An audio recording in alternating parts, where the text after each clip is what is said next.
नमस्कार, मैं हूं दीपक चौरसिया। खबरों के नहले पर विश्लेषण का डहला लेकर मैं फिर हाजिर हूं। आगे आपको दिखाएंगे भगवा आतंकवाद कहने वाले के सामने बीजेपी ने क्यों उतारी भगवाधारी उम्मीदवार। कांग्रेस की महिला नेता ने क्यों कहा कांग्रेस में मिलती है गुंडों को वरीयता। चुनावी समर में किसने चढ़ा पिछड़ा कार्ड और किसने उठाए राष्ट्रपति की जाति पर सवाल। बात होगी नेताओं की मंदिर पॉलिटिक्स की भी और साथ ही आपको बताएंगे तूफान से तबाही पर राहत की जगह क्यों हो रही है सियासत। अगले 1 घंटे तक चुनाव की हर बड़ी खबर और उस खबर का विश्लेषण आपको दिखाएंगे, लेकिन शुरुआत करते हैं इलेक्शन टॉप 25 खबरों के साथ। बीजेपी नेता गिरिराज सिंह ने जिन्ना से की कांग्रेस अध्यक्ष की तुलना, कहा दूसरा जिन्ना बनने की कोशिश कर रहे हैं राहुल गांधी।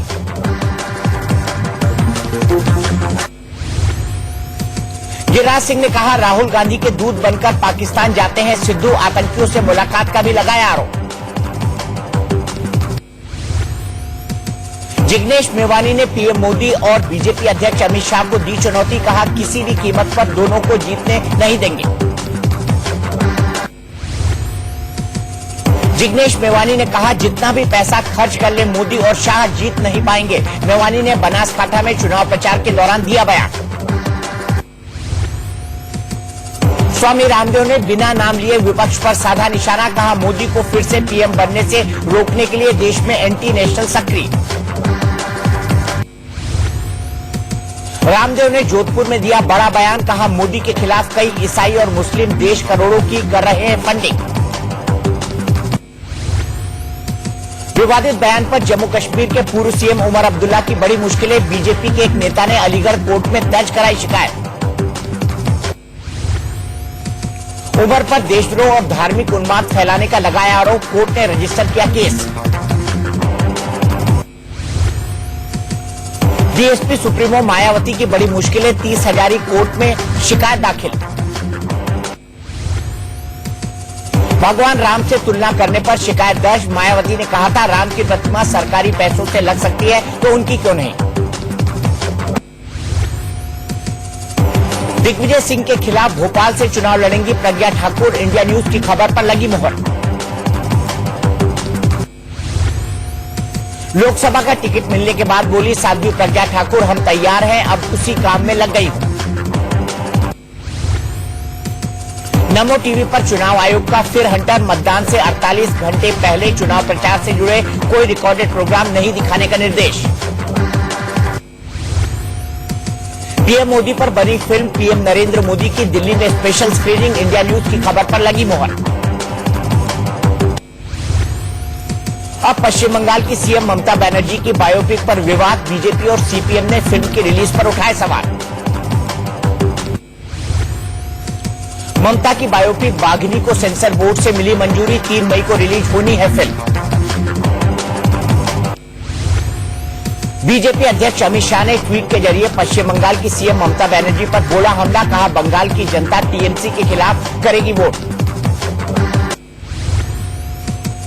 कांग्रेस नेता नवजोत सिंह सिद्धू ने अहमदाबाद में पीएम मोदी पर फिर बोला हमला, कहा डंकी की चोट पर कहता हूं चौकीदार चोर है। सीएम विजय रूपानी ने कहा इमरान से दोस्ती के नाम पर दलाली करते हैं सिद्धू, पाकिस्तान में सिद्धू की नौटंकी को पूरा देश जानता है। हरियाणा को लेकर कांग्रेस और आप में फिर फंसा पेच, हरियाणा में आपको एक सीट भी नहीं देना चाहती कांग्रेस, सूत्रों के हवाले से खबर। आम आदमी पार्टी भी झुकने को तैयार नहीं, बिना हरियाणा में सीट के लिए गठबंधन को तैयार नहीं, सूत्रों के हवाले से खबर। प्रियंका चतुर्वेदी ने अपनी ही पार्टी पर उठाए सवाल, कहा कांग्रेस में गुंडों को मिल रही है तरजीह। पीएम मोदी पर एनसीपी सुप्रीमो शरद पवार ने किया पलटवार, कहा परिवार कैसे चलाया जाता है प्रधानमंत्री को नहीं मालूम। गुजरात के बनासकांठा में वोट मांगने गए कांग्रेस विधायक महेश पटेल को जनता ने सिखाया सबक, गांव के लोगों ने विधायक को घेरा, पानी की समस्या से परेशान है इलाके के लोग।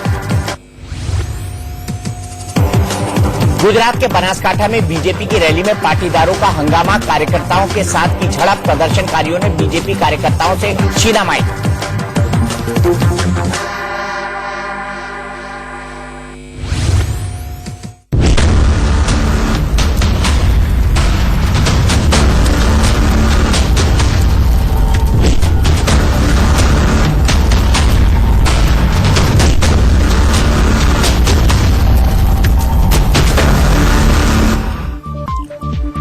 नहले पे दहला की शुरुआत करते हैं आज की सबसे बड़ी खबर से। कांग्रेस साफ हिंदुत्व के जरिए अपनी हिंदू विरोधी छवि को बदलने की लगातार कोशिश कर रही है, लेकिन कांग्रेस द्वारा गढ़े गए हिंदू आतंकवाद और भगवा आतंकवाद जैसे शब्द उसका पीछा नहीं छोड़ रहे हैं। कांग्रेस के कद्दावर नेता दिग्विजय सिंह कई बार भगवा आतंकवाद के बहाने संघ और बीजेपी पर निशाना साध चुके हैं, लेकिन इस बार भोपाल से चुनाव लड़ रहे दिग्विजय के खिलाफ बीजेपी ने एक भगवाधारी को ही चुनावी मैदान में उतार दिया है। बीजेपी ने मालेगांव ब्लास्ट केस में आरोपी साध्वी प्रज्ञा ठाकुर को अपना उम्मीदवार बनाया है।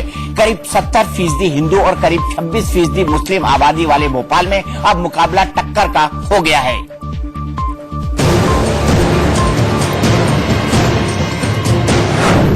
भगवा आतंकवाद कहने वाले के सामने भगवाधारी।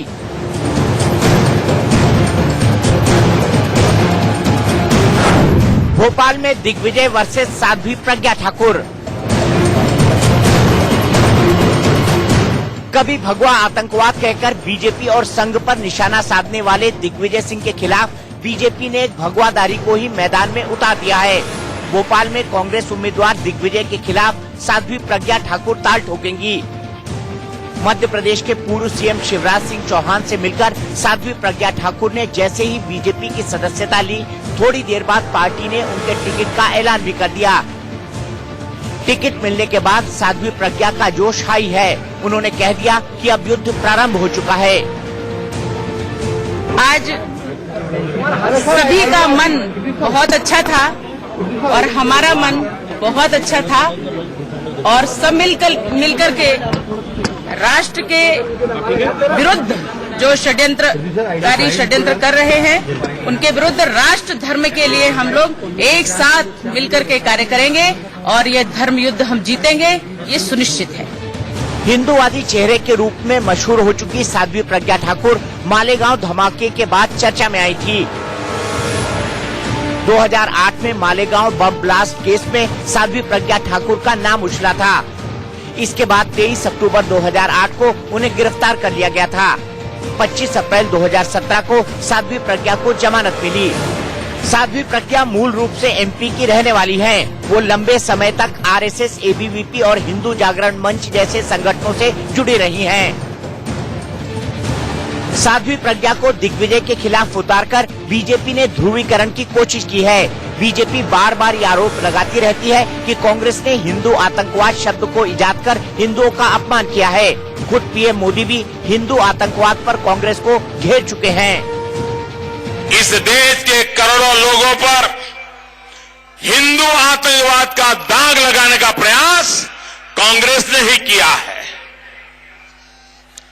आप मुझे बताइए, जब आपने हिंदू आतंकवाद शब्द सुना, आपको गहरी चोट पहुंची थी कि नहीं पहुंची थी? हजारों साल का इतिहास, हिंदू कभी आतंकवाद करे ऐसी एक भी घटना है क्या? यूं तो साध्वी प्रज्ञा ठाकुर मालेगांव केस में अभी बरी नहीं हुई हैं, लेकिन एनआईए ने सप्लीमेंट्री चार्जशीट में ये दावा किया है कि प्रज्ञा ठाकुर के खिलाफ मालेगांव ब्लास्ट केस में कोई भी सबूत नहीं मिले हैं। वहीं समझौता ब्लास्ट केस में स्वामी असीमानंद भी बरी हो चुके हैं। ऐसे में बीजेपी फिर से ये बात बताने की कोशिश करेगी कि कैसे कांग्रेस ने हिंदूवादी लोगों को झूठे केसों में फंसाकर हिंदुओं की भावना से खिलवाड़ किया है। चुनावी मौसम में आज कांग्रेस के अंदर से विद्रोह की आवाज फूट पड़ी। कांग्रेस की राष्ट्रीय प्रवक्ता प्रियंका चतुर्वेदी पार्टी से जबरदस्त नाराज चल रही हैं। वजह कुछ कांग्रेसी कार्यकर्ताओं को पार्टी में वापस शामिल किया जाना है। ये वही कार्यकर्ता है जिन्होंने प्रियंका के साथ एक कार्यक्रम में बदसलूकी की थी। अपनी नाराजगी जाहिर करते हुए प्रियंका ने कह दिया है कि कांग्रेस में गुंडों को वरीयता दी जाती है। प्रियंका के इस बयान से विरोधियों को बैठे बिठाए चुनावी मुद्दा मिल गया है। क्वालिफिकेशन के भी रूप बदलते हैं, नए नए सांचे में ढलते हैं। एक डिग्री आती है, एक डिग्री जाती है, बनते एफिडेविट नए हैं। अक्सर मीडिया के सामने कांग्रेस पार्टी का बचाव करने वाली कांग्रेस प्रवक्ता प्रियंका चतुर्वेदी ने ही अपनी पार्टी के खिलाफ मोर्चा खोल दिया है। प्रियंका चतुर्वेदी ने पार्टी पर बड़ा आरोप लगाते हुए कह दिया कि कांग्रेस में गुंडों को तरजीह मिलती है। दरअसल प्रियंका चतुर्वेदी के साथ कुछ दिनों पहले मथुरा के कुछ कांग्रेसी कार्यकर्ताओं ने अमर्यादित व्यवहार किया था। इसके चलते कांग्रेस ने इन कार्यकर्ताओं पर अनुशासनात्मक कार्रवाई करते हुए पार्टी से सस्पेंड कर दिया था, लेकिन अब पार्टी ने ये सस्पेंशन खत्म कर दिया। इसी बात से प्रियंका का गुस्सा फूट पड़ा। उन्होंने ट्विटर पर लिखा कि कांग्रेस के इस व्यवहार से मुझे गहरा दुख हुआ है। कांग्रेस में उत्पाती गुंडों को उन लोगों पर वरीयता दी जा रही है जिन्होंने पार्टी के लिए अपना खून पसीना दिया है। मैंने कांग्रेस के लिए आलोचना और गालियां झेली है। बावजूद इसके जिन लोगों ने मुझे धमकाया, उन लोगों पर किसी तरह की कार्रवाई न होना बहुत ही दुर्भाग्यपूर्ण है। प्रियंका चतुर्वेदी ने कांग्रेस द्वारा जारी पत्र को भी शेयर किया है। पत्र के मुताबिक पश्चिमी यूपी की कमान संभाल रहे ज्योतिरादित्य सिंधिया के कहने पर बहाली की गई है। इस पत्र में लिखा है कि प्रियंका चतुर्वेदी के राफेल डील को लेकर की गई पत्रकार वार्ता में अशोक सिंह, उमेश पंडित, प्रताप सिंह, अब्दुल जब्बार, गिरधारी लाल पाठक, भूरी सिंह जायस, प्रवीण ठाकुर और यतीन्द्र मुकद्दम पर अमर्यादित व्यवहार के चलते अनुशासनात्मक कार्रवाई की गई थी। आप लोगों ने उक्त घटना पर खेद प्रकट कर अपनी बहाली का निवेदन किया था। कांग्रेस महासचिव और पश्चिमी यूपी के प्रभारी ज्योतिरादित्य सिंधिया की संस्तुति पर आप पर की गई कार्रवाई को स्थगित किया जाता है। प्रियंका चतुर्वेदी की नाराजगी से जहां कांग्रेस की फजीहत हो रही है, वहीं बीजेपी को बैठे बिठाए नया मुद्दा मिल गया है। कांग्रेस पार्टी के अंदर राज्य स्तर पर भी और केंद्रीय स्तर पर भी डिसिप्लिनरी कमेटी है। डिसिप्लिनरी कमेटी निश्चित रूप से इसका संज्ञान लेगी और अगर उसमें फैक्ट मौजूद है तो उस पर कार्रवाई होगी। देखिए, रीइंस्टेट करने वाली बात जहां तक है उसकी जानकारी मुझे नहीं है, लेकिन निश्चित रूप से अगर ये भी कंप्लेन डिसिप्लिनरी कमेटी के पास आती है तो उसका संज्ञान लिया जाएगा। Priyanka Chaturvedi, who is a prominent face of the party, if she is writing and pointing out that lumpen elements are getting a free movement within the party, then it's something obviously that the people also at large would have noted, and it certainly makes hollow Mr. Rahul Gandhi's claims, especially when one of his closest confidants is putting it in public space. चुनावी summer में जब कांग्रेस महिला सशक्तिकरण और सम्मान का वादा कर रही है, ऐसे समय पार्टी के अंदर से ही महिला नेता का यूं सरेआम सवाल उठाना विपक्ष के लिए चुनावी हथियार बन गया है।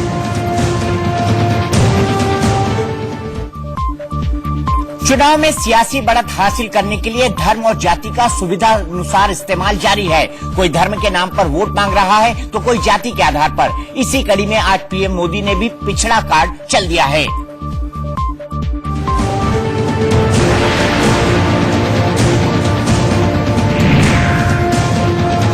महाराष्ट्र के माढा में चुनावी रैली को संबोधित करते हुए पीएम मोदी ने कांग्रेस पर जबरदस्त हमला बोला।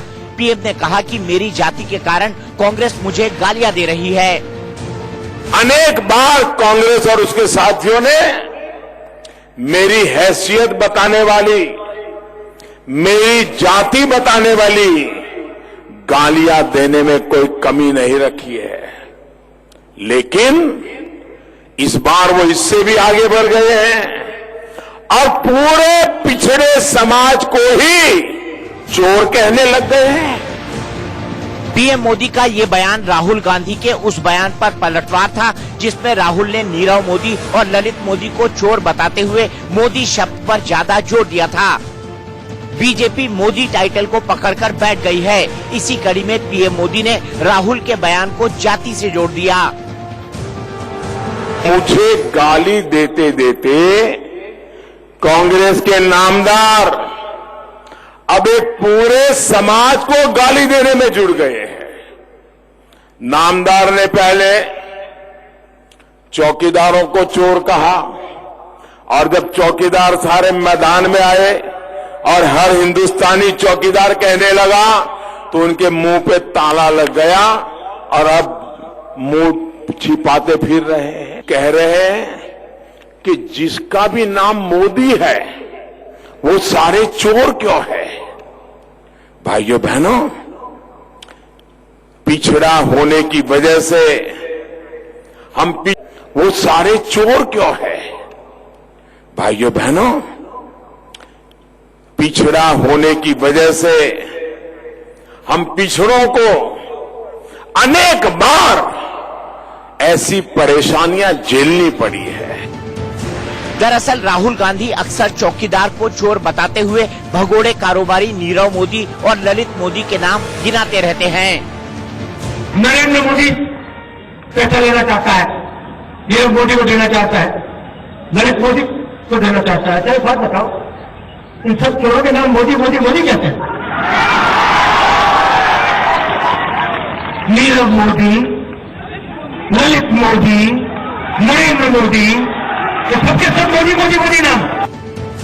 लेकिन बीजेपी ने राहुल के इन बयानों को चुनावी मुद्दा बना लिया। बिहार के डिप्टी सीएम सुशील मोदी तो राहुल के खिलाफ मानहानि का दावा करने का ऐलान कर चुके हैं। कांग्रेस के नेता राहुल गांधी ने 13 अप्रैल को कर्नाटक के कोलार में एक भाषण देते हुए कहा कि सारे मोदी चोर हैं, और उन्होंने ये भी कहा कि क्या कारण है कि सारे चोरों का सरनेम मोदी है और जितने मोदी हैं सारे मोदी चोर हैं। और उनके इस बयान से देश के अंदर मोदी टाइटल रखने वाले जो करोड़ों लोग हैं उनके भावना को ठेस पहुंची है। कुल मिलाकर राहुल गांधी के हर नहले पर पीएम मोदी दहला मार देते हैं। राहुल गांधी ने चौकीदार को चोर कहा तो उन्होंने मैं भी चौकीदार हूं कैंपेन शुरू कर दिया, और अब मोदी टाइटल पर भी राहुल के वार को मोदी ने हथियार बना लिया है। साथ ही पीएम मोदी ने खुद को पिछड़ा बताकर पिछड़ा वोट बैंक को भी साधने की कोशिश की है। जाति है कि जाति नहीं, और जब माहौल चुनावी हो तो भला जाति जा भी कैसे सकती है। कोई खुद को पिछड़ा साबित करने की कोशिश में है तो कोई जाति विशेष के नाम पर वोट बटोरने की फिराक में। चुनावी समर में अब राष्ट्रपति रामनाथ कोविंद की जाति पर भी बहस छिड़ गई है। चुनावी समर में जाति पर छिड़ी बहस में राजस्थान के सीएम अशोक गहलोत ने भी छलांग लगा दी है। एक कदम आगे बढ़ते हुए उन्होंने तो भारत के राष्ट्रपति रामनाथ कोविंद की जाति पर ही सवाल खड़ा कर दिया। तूफान से मची तबाही पर बोलते हुए गहलोत ने कहा कि पीएम को सिर्फ गुजरात की ही पड़ी है। आगे उन्होंने ये कह दिया कि गुजरात चुनाव में बढ़त हासिल करने के लिए ही बीजेपी ने एक दलित को राष्ट्रपति बनाया था। ये घोषणा प्रधानमंत्री जी कुछ भी कर सकते हैं। लोग तो यहाँ तक कहते हैं कि रामनाथ कोविंद राष्ट्रपति जो रामनाथ जी कोविंद जो है राष्ट्रपति कोविंद जी का जो चुनाव, कल ही मैं एक आर्टिकल पढ़ रहा था कि क्योंकि चुनाव गुजरात के आ रहे थे, वो पहले घबरा चुके थे कि हमारी सरकार गुजरात में नहीं बनने जा रही है। तो एक के बाद एक अमित शाह जी के हथकंडे सामने आए। उन्होंने सलाह दी होगी, मेरा समझना है, रामनाथ कोविंद जी को बनाया जाति संविधान बैठाने के लिए, और अडवाणी साहब छूट गए। बनना अडवाणी साहब को था। देश की संवैधानिक संस्थाओं के मुखिया पर सवाल उठा तो बीजेपी भी तुरंत सामने आ गई। बीजेपी ने कांग्रेस पर पलटवार करते हुए माफी की मांग कर डाली, क्योंकि वो सर्वोच्च पद है देश में और उस पद का गरिमा है। उसको इस प्रकार के राजनीति में लाने का ये केवल और केवल कांग्रेस की संस्कृति और उनकी ओछी संस्कृति को दर्शाती है। और हम मांग करते हैं कांग्रेस पार्टी से, अशोक गहलोत से, राहुल गांधी से इस बात की माफी मांगे। क्या सभी समुदायों का सामाजिक सशक्तिकरण करना, क्या कांग्रेस इसके विरोध में है? खुले आकर बोले। राजनीति में बहुत सारे बयान देते हैं, लेकिन इस प्रकार राष्ट्रपति जी का नाम लेना, उनके एक तरह से अपमान करना, ये बर्दाश्त से बाहर है। राष्ट्रपति बनने से पहले रामनाथ कोविंद बिहार के राज्यपाल थे। जब बीजेपी ने उन्हें राष्ट्रपति पद का दावेदार घोषित किया तो विपक्ष ने मीरा कुमार को अपना उम्मीदवार बना दिया था। सियासत की कलाकारी देखिए, उस वक्त भी एक दलित बनाम दलित की लड़ाई हो गई थी। इसे देश का दुर्भाग्य ही कह सकते हैं कि देश के सर्वोच्च संवैधानिक पद पर बैठे शख्स की जाति पर भी इस तरह की टिप्पणी की जाती है। लेकिन ये भी एक सच है कि जाति भारतीय समाज की सबसे जटिल सच्चाई है। हमारे देश के लोकतंत्र में जीत तो सबसे ज्यादा वोट हासिल करने वाले उम्मीदवार की होती है। लेकिन उसे जीत दिलाने के लिए जाति समीकरण भी खूब बनाए और बिगाड़े जाते हैं। किस जाति का कितना वोट बैंक है और कौन सी जाति का उम्मीदवार मेरी जाति का है, नेताओं से लेकर मतदाताओं के दिलो दिमाग में कहीं न कहीं ये सवाल घूमते ही रहते हैं। वरना सुप्रीम कोर्ट की मनाही के बाद भी भला कोई जाति और धर्म के नाम पर वोट क्यों मांगता।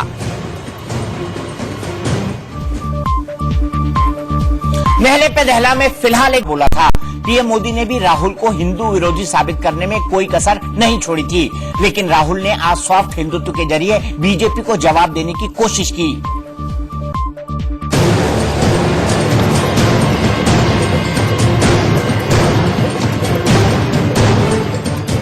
चुनाव आते ही राहुल गांधी का टेंपल रन शुरू हो जाता है। इस बार राहुल गांधी वायनाड के प्रसिद्ध मंदिर तिरुनेल्ली जा पहुंचे, भगवान विष्णु के दर्शन किए और जीत का आशीर्वाद मांगा। राहुल गांधी 2 किलोमीटर पैदल चलकर ब्रह्मागिरी पहाड़ी पर मौजूद मंदिर में पहुंचे थे। राहुल ने मंदिर में दर्शन के बाद विशेष पूजा की, जिसे बलि तर्पण कहा जाता है। बताया जाता है कि पूर्वजों की आत्मा की शांति के लिए ये पूजा की जाती है। राहुल गांधी पहाड़ी से नीचे पाप नाशिनी नदी तक पहुंचे, जहां नदी की पवित्र धारा में बलि तर्पण किया। आपको बता दें, राहुल के पिता पूर्व पीएम राजीव गांधी की अस्थियां भी इसी नदी में प्रवाहित की गई थी। उस वक्त राहुल गांधी केरल के पूर्व सीएम के करुणाकरण के साथ इस स्थान पर आए थे और अस्थियां प्रवाहित की थी। Here is the place where the ashes of Rajiv Gandhi has been immersed. This Pabanashini river is here. It reversed. Now he came here as per the direction from the Pujari. He done all the rituals for his father and grandmother, or for forefathers, family members, and the family member and the members of the victims family. Those who are victim because of this Pulwama incident, those who are fought and killed by the terrorists, these people also he done the rituals as per the tradition. Rahul Gandhi का वायनाड का ये दूसरा दौरा है। पहली बार उन्होंने nomination दाखिल किया था, उस दौरान बड़ा रोड शो भी किया था। तब राहुल के बारे में बीजेपी ने कहा था कि राहुल एक खास समुदाय को खुश करने के लिए वायनाड चले गए, साथ ही उन्हें अमेठी में हार का डर भी सताने लगा था। लेकिन राहुल ने वायनाड के सदियों पुराने मंदिर में पारंपरिक वेशभूषा में पहुंचकर बीजेपी को भी चौंका दिया। It clearly shows the Congress party president has lost the confidence of the people of India. He is today a person who has no popularity. He has lost the confidence and is forced to come all the way to Kerala. I am sure the people of Kerala will defeat Rahul Gandhi in Wayanad, so that next election he will have to look for a constituency in some other country to fight the election. तिरुनेल्ली को दक्षिण की काशी कहा जाता है। हिंदुओं के लिए इसकी काफी अहमियत है। ऐसे में प्रधानमंत्री नरेंद्र मोदी की संसदीय सीट काशी के जवाब में राहुल ने वायनाड सीट चुनकर उन्हें काउंटर करने की कोशिश की है, क्योंकि राहुल जब जब वायनाड पहुंचते हैं तब सीधा हमला पीएम मोदी पर करते हैं। मंदिर दर्शन के बाद राहुल ने रैली में मोदी के मन की बात को झूठा करार दे दिया। I will not come here and tell you, I will give you 2 crore jobs. I will give 15 lakh rupees in every bank account. I will give farmers whatever they want. I will not come here and lie to you. Rahul Gandhi ने केरल में प्रचार की शुरुआत वायनाड से की है। सवाल ये उठता है कि राहुल वायनाड को इतनी तरजीह क्यों दे रहे हैं? इसके पीछे एक अच्छी खासी रणनीति है। क्या है राहुल गांधी का वायनाड प्लान, आइए समझते हैं।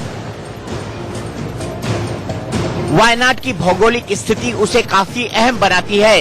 केरल की राजधानी तिरुवनंतपुरम से 450 किलोमीटर दूर उत्तर में स्थित वायनाड लोकसभा सीट 2 राज्यों कर्नाटक और तमिलनाडु के साथ सीमाएं साझा करती है। यानी राहुल गांधी चुनाव तो वायनाड से लड़ेंगे, लेकिन उसका असर सिर्फ केरल में नहीं बल्कि कर्नाटक और तमिलनाडु में भी होगा। यानी एक साथ 3 राज्यों में कांग्रेस को फायदा मिल सकता है। जाहिर है वायनाड के जरिए कांग्रेस दक्षिण में बढ़त बनाना चाहती है। इसके लिए एक तरफ जहां अल्पसंख्यक बहुल सीट वायनाड से राहुल चुनाव लड़ रहे हैं और वहीं दूसरी तरफ तिरुनेल्ली मंदिर में धोती और अंगवस्त्र धारण करके हिंदू वोटरों का दिल जीतने में कोई कसर नहीं छोड़ना चाहते।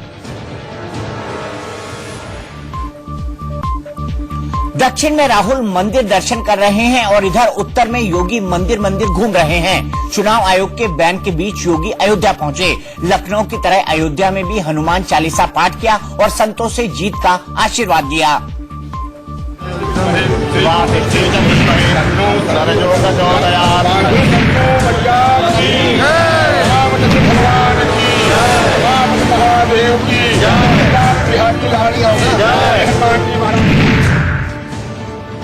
चुनाव आयोग के बैन के बीच योगी आदित्यनाथ मंदिर मंदिर जाकर दर्शन कर रहे हैं।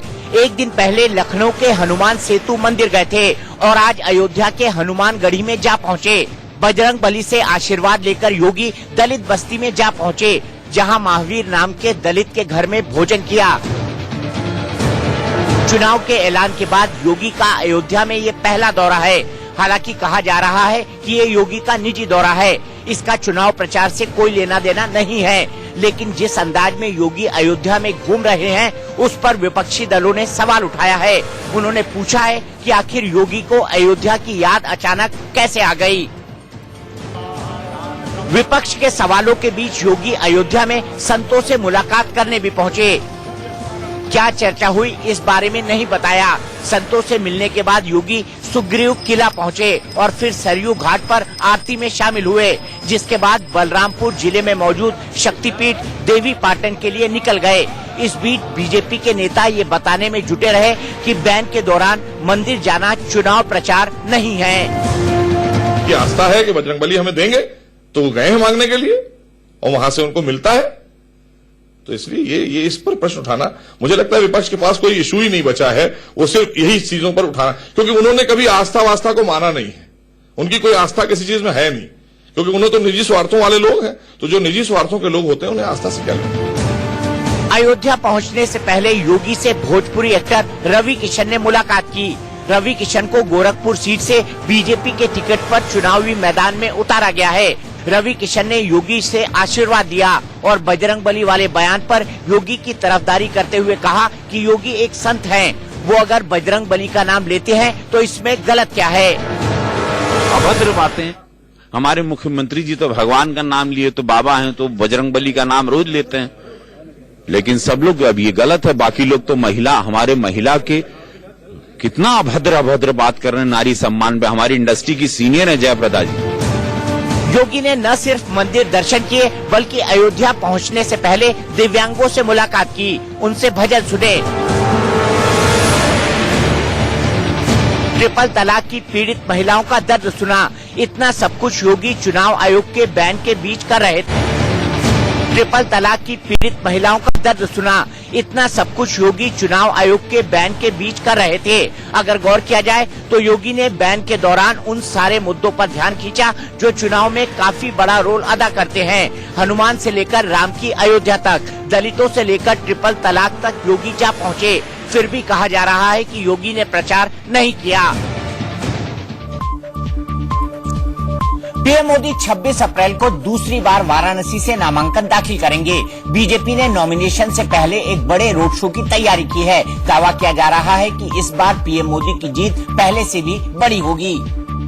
न मुझे किसी ने भेजा है, न मैं यहाँ आया हूँ, मुझे तो माँ गंगा ने बुलाया है।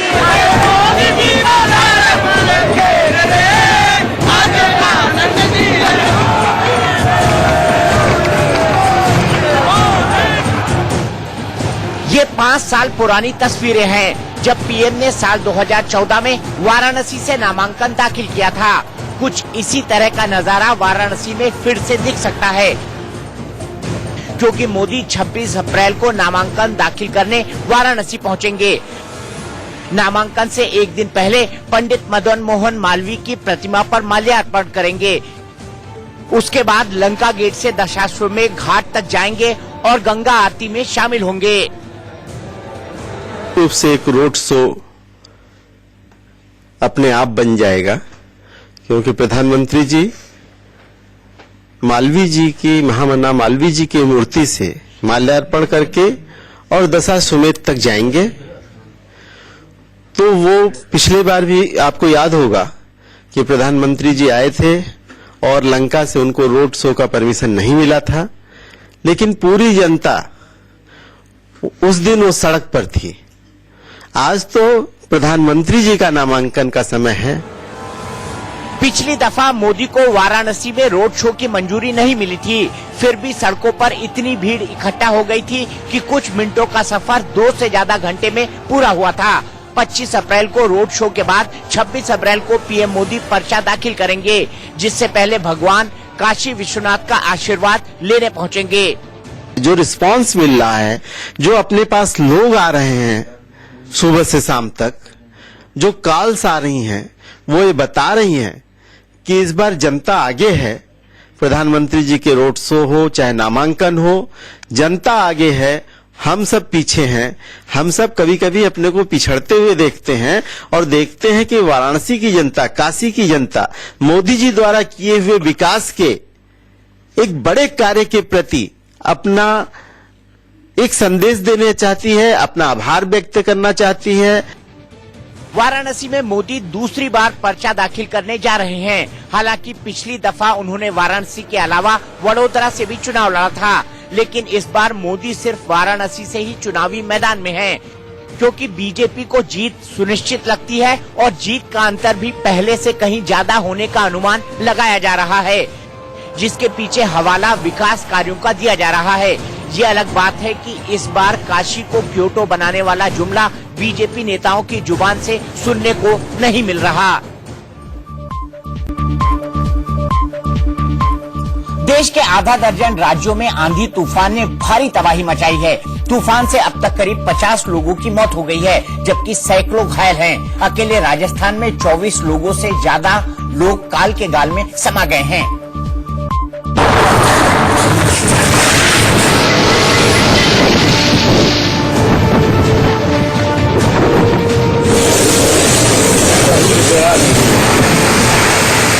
देश के पश्चिमी और मध्य हिस्से पर कुदरत का कहर बरपा है।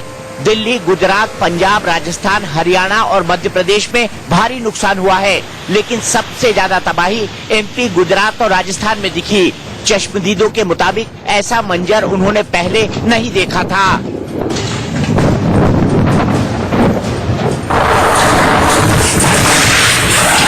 राजस्थान के अलवर, भरतपुर और राजसमंद में तूफान से बड़ी तबाही हुई है। अलवर में तो कच्चे मकानों की बुनियाद हिल रही थी, कई घरों की छतें उड़ गईं। हिलते मकान और उड़ती छत का मंजर दहलाने वाला था।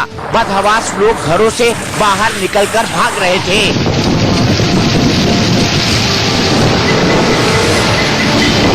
कुछ ऐसा ही हाल राजस्थान के भरतपुर में भी था। कुदरती कहर के आगे लोग बेबस थे, जिंदगी बेहाल थी। यहाँ आंधी तूफान में बिजली के खंभे उखड़ गए।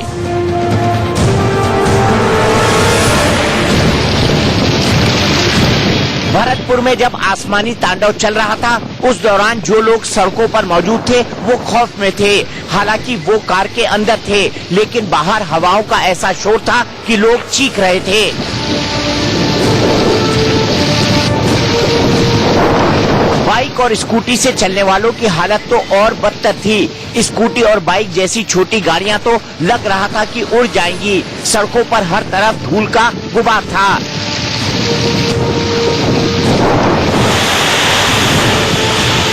राजस्थान का राजसमंद भी कल आए तेज आंधी की जद में था। तूफान का ऐसा शोर था कि सड़क पर सन्नाटा था। उखड़ते पेड़, गरजता आसमान लोगों में खौफ बिठा रहे थे।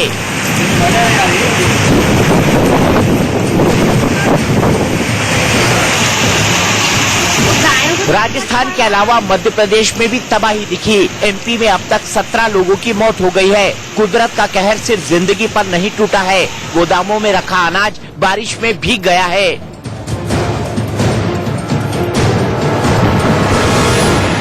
राजस्थान, मध्य प्रदेश के साथ ही गुजरात भी तूफान की जद में था।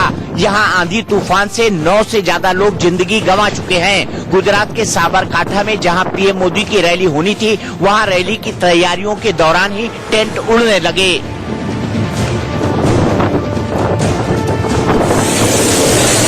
इस बीच मौसम विभाग ने अगले 24 घंटों में यूपी और राजस्थान में आंधी और तूफान दोबारा आने की संभावना जताई है।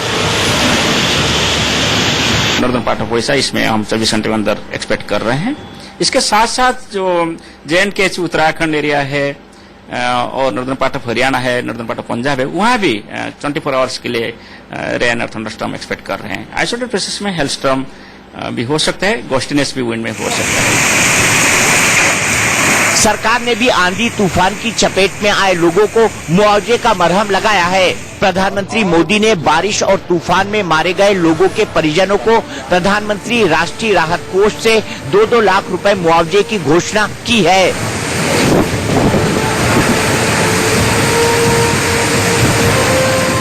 महाराष्ट्र के कुछ हिस्सों में, गुजरात के कुछ हिस्सों में और भी कुछ राज्यों में कल अचानक जो मौसम बदला, आंधी तूफान में कई लोगों की मृत्यु हो गई। मैं आप सभी को आश्वस्त करता हूं कि सरकार पूरी तरह संवेदनशील है और आपकी हर परेशानी में आपके साथ खड़ी है। जिन्होंने अपने स्वजन खोए हैं, उन परिवारों के प्रति भी मेरी संवेदना है। आधे भारत पर कहर बरपा है। मौसम विभाग ने 24 घंटों के भीतर फिर आसमानी आफत की आशंका जताई है, लेकिन कहीं ऐसा तो नहीं ये तबाही तो बस ट्रेलर थी, पूरी पिक्चर अभी बाकी है। देश में कुदरती कहर पर भी राजनीति हो रही है। ये सियासत शुरू हुई पीएम मोदी के एक ट्वीट के बाद, जिसमें उन्होंने गुजरात में आंधी तूफान से मारे गए लोगों के प्रति संवेदना जताई थी। पीएम के ट्वीट में सिर्फ गुजरात का नाम देखकर विरोधी बरस पड़े और प्रधानमंत्री पर पक्षपात का आरोप लगाने लगे। गुजरात, राजस्थान और मध्य प्रदेश समेत देश के कई इलाकों में आंधी तूफान से भारी तबाही हुई है। इस तबाही और उससे हुई मौतों ने पूरे देश को झकझोर दिया।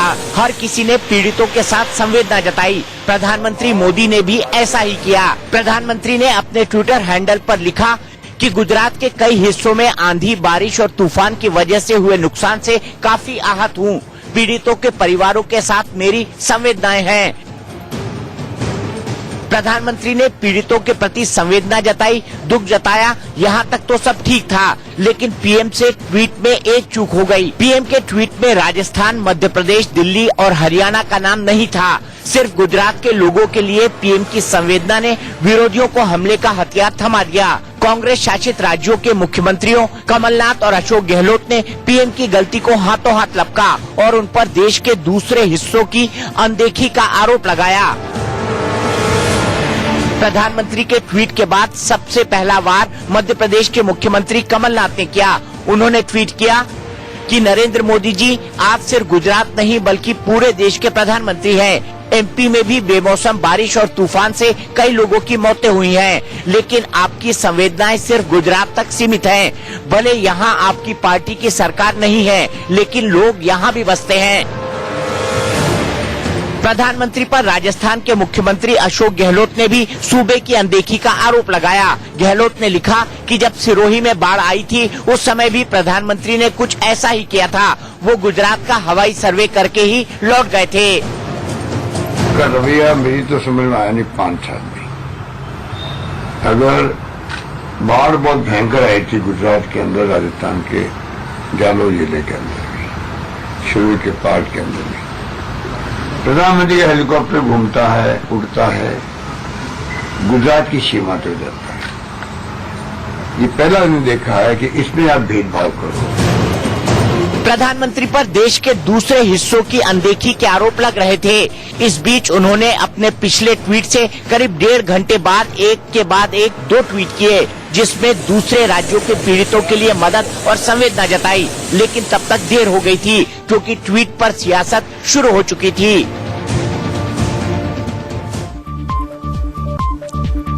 बिहार की सियासत में इन दिनों दावों का दौर चल रहा है।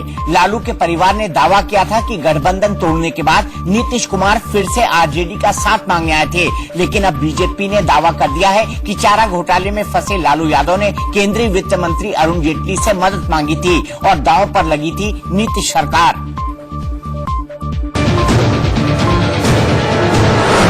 चुनावी समर में बिहार का सियासी पारा भी 7वें आसमान पर पहुंच चुका है। सियासी हमलों के बीच अब दावेबाजी का दौर भी चरम पर है।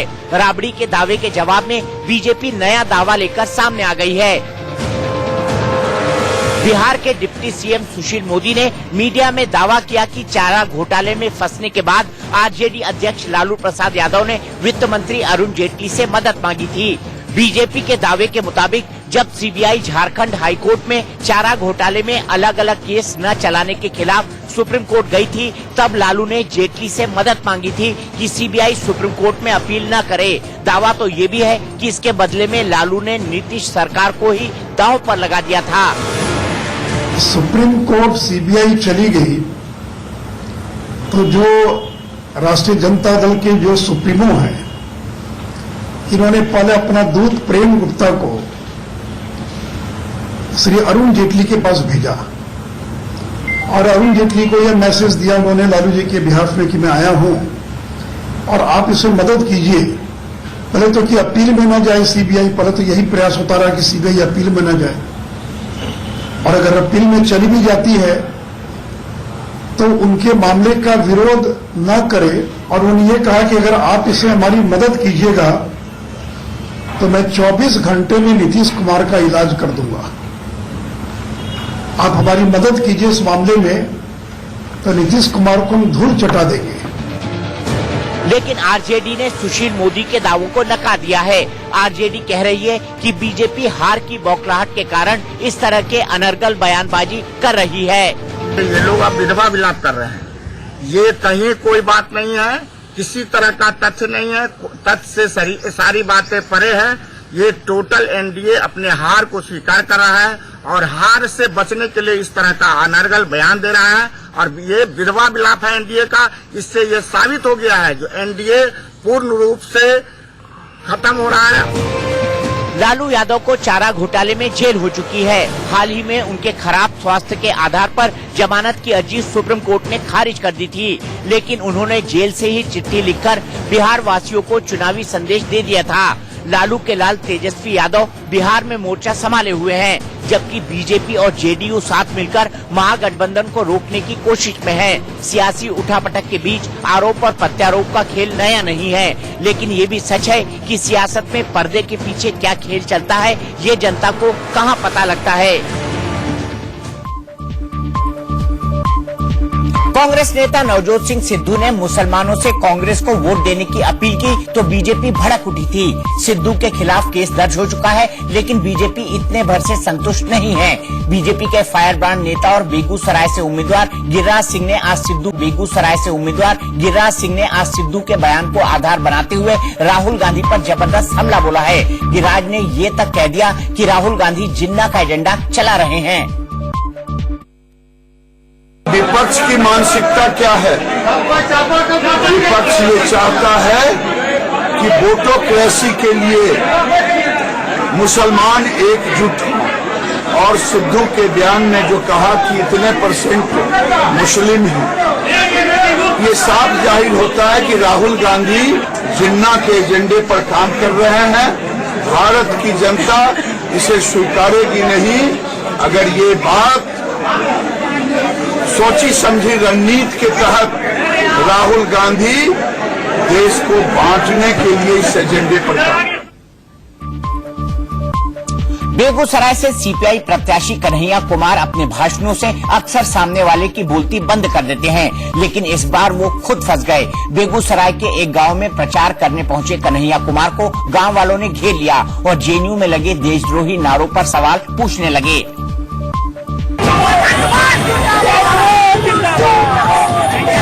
देशद्रोही मुर्दाबाद, कन्हैया काफिला लेकर प्रचार में जुटे हैं। नारेबाजी का खूब शोर है, लेकिन एक गांव में कन्हैया कुमार को विरोध का सामना करना पड़ा।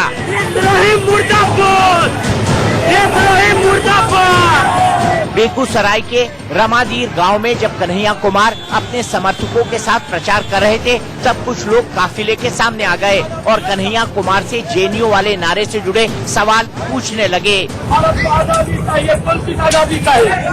गरीबी आजादी नहीं था, ये गरीब को पकड़ने अच्छा कोई नेता बने चलो हमार ठीक है, बहुत स्वागत है तोहर बहुत है। सुनो हाय हमर विकास कुछ में तेरा पूछा दे नेता ने तो धर्म और नेता भूमिहार के पटेल चंद्र के तो विरोध कैल हो। एक नंबर नीतीश कुमार जब भूमिहार के मार के तोड़ के तखने को मार बोलो नीतीश कुमार किया मार लगे बोलो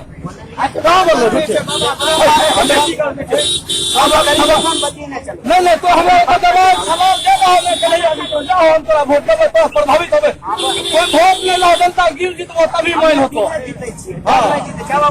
भारत के टुकड़े होंगे इंशाल्लाह कैलाश नहीं होतो। नहीं कन्हैया ने उस शख्स से कार में बैठकर बात करने के लिए भी कहा, लेकिन उसने एक न सुनी। इस पर नहले पे दहला में आज के लिए इतना ही, लेकिन इंडिया न्यूज पर खबरों का सिलसिला लगातार जारी है।